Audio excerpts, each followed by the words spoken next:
আজকে আমরা জুলাই 24 শহীদ পরিবারের পক্ষ থেকে আমরা সরকারের কাছে বিগত ডক্টর ইউনূস স্যারের আমলে আমরা বিভিন্নভাবে 15-16 মাস যাবৎ তাদের কাছে নাহিদ ভাই ও সারজিদ আলম এদের কাছে আমরা গেছি আমাদের প্রত্যেকটা হত্যাকাণ্ডের এবং আমাদের দাবির জন্য। তারা আমাদের কাছে কোনো আশার আলো দেখতে পাই নাই।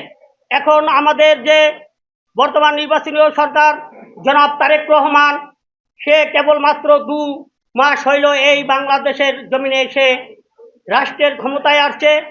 সে আমাদের প্রত্যেকটি শহীদ পরিবারের এবং আহত পরিবারের পাশে সে থাকবে, সে আমাদের সাথে ওয়াদা করছে এবং প্রত্যেকটি জুলাই সনদের বাস্তবায়নের জন্য তার সাথে কথা বলা হয়েছে।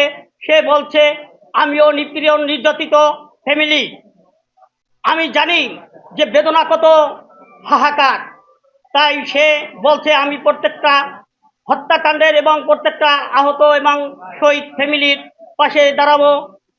কিন্তু আমি তারপরে এখানে জানিয়ে দিচ্ছি যে আমাদের যে মামলাগুলোর ব্যাপারে আমাদের যে বর্তমান যে প্রধানমন্ত্রী আছে এবং আইন মন্ত্রী, এদের কাছে আমি বলবো আমাদের কেন আসামির জামিন হয়, এই আসামি যাতে জামিন না হয় এবং আমাদের যে জানের যে নিরাপত্তা, এটা আমরা কিন্তু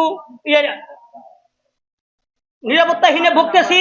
তাই আমি সরকারের কাছে আকুল আবেদন যে আমাদের প্রত্যেকটা শহীদ এবং আহত ফ্যামিলির কাছে যাতে প্রত্যেকটা জেলা এবং উপজেলার প্রশাসন তাদের সাথে যোগাযোগ রাখে।